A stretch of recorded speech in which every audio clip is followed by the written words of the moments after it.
Good evening, folks. I decided to jump on tonight, and I know that there's a few people said they were going to come on tonight, which is fine. I'm just going to put this video to give you as much clarity as possible on the opportunity working with the Heal Connect team.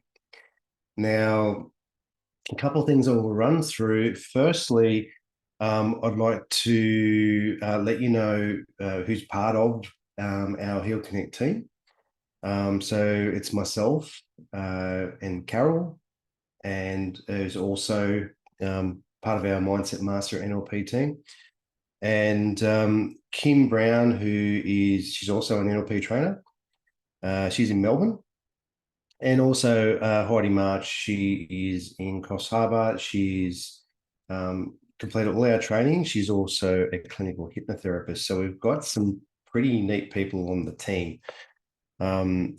What I suppose our vision is obviously to provide as much support for community. We're going to be rolling out not only the support work program, which at this moment, the clientele is very minimal, with myself doing most of the support work in this area. I've been approached by a few people in the last, especially the last 12 months, to do support work.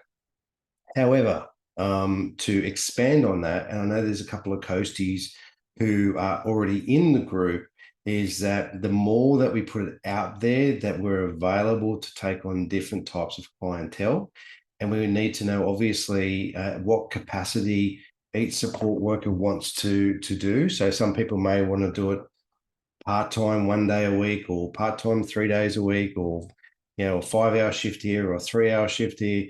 It's more about understanding what type of commitment are you willing to put in the future. Now, we know that there are other platforms out there that do similar things.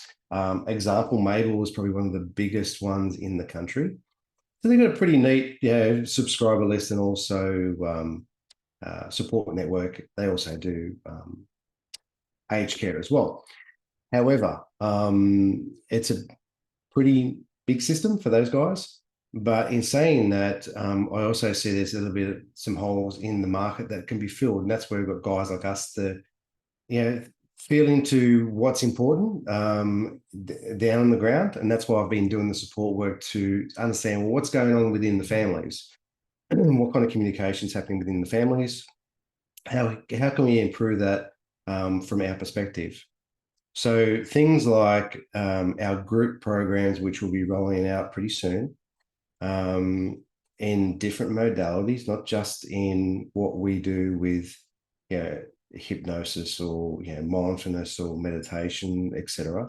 There will also be opportunities for breath work, and also yoga, and also like sleep programs and cooking classes and budgeting, all of the kind of things that are needed in community for someone that eventually will not be living with mum or dad, or they already might be living outside of home and they just can't get it quite right. So the programs are designed to keep them in check with us, and making sure they can make some sound decisions with the help of their support. There's their actual carer that will come and do the programs. But in saying that, there may be some people who will enroll in the programs who may need some support work, as in, the core support, where someone can take them out for the day or half day.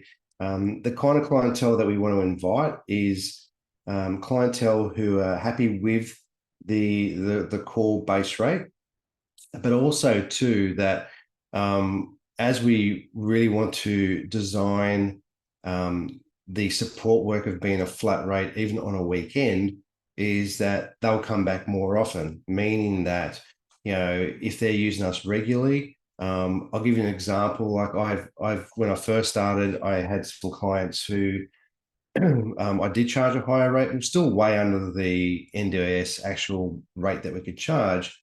And they were happy to pay that. There was no problems there. It was more about the understanding that so these people don't blow their budget with doing not much support work and charge them a higher rate, which means they'd use you less. So we found by doing that, they end up booking more often, excuse me, and they could actually utilize their funding and also get some great experiences for their son, daughter, etc. So essentially, we also in time will be offering some one-on-one work in those same modalities to help people within the NDIS guidelines. Now, we are approved for our group programs, which is great. But within reason, we're actually allowed to offer support work as well, and that will expand over the next 12 months. So this is very ground level. Excuse me, but at the same time, that if we know which people are interested in what areas, so we really need to understand what area you're in, what's the kind of age group that you would love to work with, and what are the hours that you'd like to work throughout the week or weekend. And you'll find that once we understand that, then the people will come. And this is what happened when I said to Carol when I first started, and you guys will laugh when I share this with you. I literally, Heidi said to me about a year ago, she says, "Hey, I've just joined up with Mabel. Maybe you should give it a go too." So I did. And I went to Mabel and I've literally only grabbed one client. So with that one client, there's some changes that happened, and that same client kept on using us overnights, all sorts of stuff. So you just never know. And it gave us ideas of what we could potentially do with new clientele, and then other clientele started getting referred to, and then all of a sudden I had 3 or 4 clients going at once, which can get pretty crazy. You don't need many clients to be busy doing support work. Now, there's lots of questions in regards to like pay rates, in regards to what's needed as well. And just to let you know, I will be putting this in the group with different links and requirements.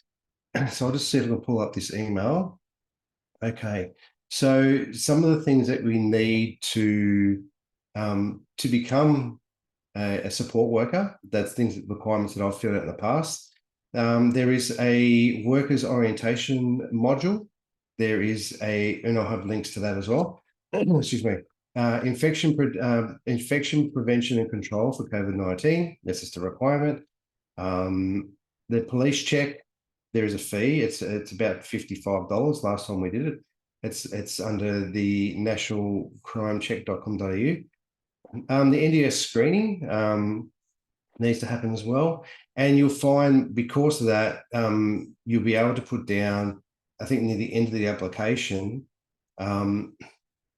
which company that you want to work with, and you can put our name because we are registered. So, and also the working with children's check application. So that's another link as well. And I think it's through Service New South Wales. Once you fill the form out, I think you've got 7 days to pay for it, or 14 days. It's about $80. The other thing you need to look at is doing first aid course. Important to have that as well. It's not necessary that you have to do the Cert 3 in disability. However, if you want to get some great learning and get work in other areas as well, that's one thing you can do. So the other thing as well, a big question that's come up from a lot of people is like, well, what do we charge for travel? Now, we've spoken to quite a few people. We know what the going rate is for travel. Me personally, because I do drive an electric vehicle, the running cost is quite low. So I tend to keep that inclusive with the fee that I charge. And most people are very happy about that because we can go, we can travel 100 plus kilometers and it's no extra cost for them. But of course, we're getting paid by the hour. So, it keeps things flowing. And if they're happy to be out for the day or, 8 or 9 hours or 10 hours, well, it's a good day's work. So the rate for car travel has been noted at 97 cents a kilometre. I've got some friends who charge about 85. However, I was talking to the group today, and we're thinking like trying to keep as close to cost as possible, plus a bit of wear and tear. So we're looking around that around 60 cents a kilometre would cover those costs, just so we can now not overcharge the clients, but also yeah, keep it within fair value. So we all, we all get paid the right amount of money. The thing that we're offering as well is that with shifts that are like 5 hours and under, there will be a $15 food fee. Yeah, like a and also with, I don't want to call food fee, but anyway, in my head. Meal allowance, there's a word. And if it's around 8 hours, there'll be a $30 meal allowance that's also included on top of what we already pay you. So just to give you the breakdown and basically what we're charging, because it's public knowledge, so we can share that with you guys. And I also advise that, you can also get work in multiple places, because if you want to do this a bit more full-time, there are many places you can get work from with support work. Because sometimes the clients that will hang around for a long time, like months and months and months, and sometimes it might be just a few times. So it just depends on the requirements, what their budget is. I find they go in cycles depending on like school holidays, etc. But the actual rate that is invoiced out to the client is $66 per hour. And what we're willing to pay at this moment when we first start is $42 an hour, plus your petrol allowance and meal allowance as well. So we're making sure that we create the fairest system possible, that admin's taken care of, because there is a fee that we charge within the business for admin, because someone's going to do that in the future. Hopefully I won't be doing that forever myself. But we do want to, get people on board to do that kind of work. So I can be more out there in the field rather than doing all the back end stuff and growing the business. There will be opportunities for doing like group activities. So there may be people like yourselves who may want to come along on a bus in the future, where we go on a day trip somewhere. So we're not where we start now is not where we're going to finish, just so you guys know. So yeah, like I said, when we worked out, and we worked on this for quite a while in regards to, what's a fair pay rate. So even with myself, when I go and do support work, I'm also getting paid that $42 an hour. So I'm the same as everybody else. So no one gets paid more than anybody else, but it's more about how we can grow as a company, how we can reinvest back into the company so we can get more work. Now, we are aware that we can, over time, as we get a bit more momentum, we have more people on board that will be able to pay a little bit more than the $42. But to start with, we feel that's a pretty fair rate. Now, if that's not enough money for you and you go, no, I'm out, I don't want to do it, that's totally okay. Like we're not here to force people to do work with us. What we're looking at is someone who has the same vision as us, that we can all grow together and we can all like share the workload. I would love to have, every one of you that are interested to have like a couple of clients, like if it was 2 or 3 clients that you could work with on a regular basis, because you guys can get extra money. We can also do that and grow with our group programs, our support work, and any other therapies that are that we want to use that's in line with the NDIS. So there's lots to discover. We're still learning, but we do have a format of, when someone comes on board, we've got certain forms and service agreements that we've got to fill out.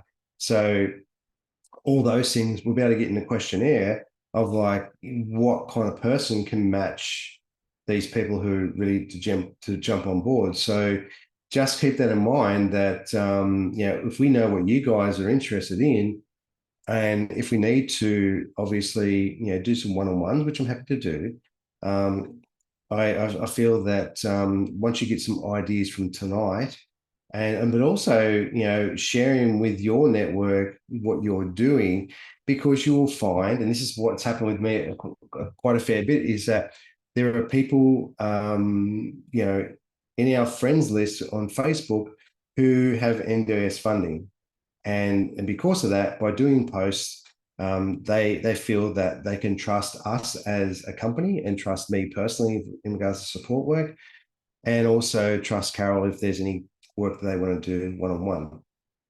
So we know we've got a great business model and a great team. So it's in saying that, when we go through the checklist of what needs to happen, the other thing as well, we need to keep in mind you're going to have a public liability insurance, public liability and indemnity insurance through Aon. So I'll be able to put that in the checklist of the things that you need before you do come on board. Car insurance is a must if you're going to be driving to and from. Obviously, it's your responsibility, but driving uninsured will be a no-no. We really need to make sure that you have a current policy that you're paying, because then that's a liability, and that'll be a liability on yourself and also us. And we can't. We're going to make sure that we tick all the boxes, because what happens is that in an audit, any sort of audit, they will ask questions like, well, not just with the client that we've come on board, but also the people who have been working for us. And they'll ask those questions. Like when we went for an audit over a year ago, they asked all the questions, like the insurances, how long the company's been going for, what's the history, what's your, mission statement, the whole thing, like literally the whole thing. And it's very expensive, and they absolutely annihilate you. Not NDIS. This is like the auditors that come in and they do it every 18 months. So we're going to make sure that we tick all the boxes and make sure that they're happy, the client's happy. And if there's any complaints that they know that they can approach us, we do send them through. That we do send them through like different booklets, easy read documents, etc. That is important for them to read prior to commencement, so they know that if there's any sort of complaints handling or management, that would come through to myself or the team. So obviously we don't want that to happen, but we certainly want to make sure that all those things are in place, so everyone can get a fair. They understand that they're actually safe, and they feel like that they've been heard, because there has been some behaviours in the past with certain support workers or even companies where their participants aren't heard, and we want to make sure that they're heard at all times and make sure that they're happy with their service. And so we'll be talking, like in future Zooms, we'll be talking about activities. What type of activities can we do? You'd be surprised what you can think on your feet when it comes to wet weather, etc., or adventure. A lot of my clients love doing sometimes the simple things, and sometimes they like doing adventure stuff where we're really out and about going, dolphin swimming or dolphin watching or whale watching or bowling or, indoor games like virtual reality, going to the movies, all the different things, golfing, whatever it is, putt-putt golf. The activities don't have to be hectic. It's just more about what I understand is what they're looking for is socialization with someone who they can trust. If they trust you, they'll really, really like you, and they want you to come back time and time again. And I really want to reiterate that I feel by my actions and my intentions is why we're getting a lot of repeat work, because we actually do give a shit. And we want to make sure that kind of floods through to the workers who want to work with us. So, I've shared as much info tonight here. I will obviously put this up in the group. You guys can watch it. You want to know more, like I said, then we can start to post that. If we've got people like they're in Queensland, mid-north coast, central coast, people in Melbourne, etc., that we can start to promote in those areas. So when the work comes in, they'll be going to you guys because you're the first ones that's put your hand up. So any feedback or anything you'd like to know more about, reach out to us, and I'll put this in the group right now. Have a good night.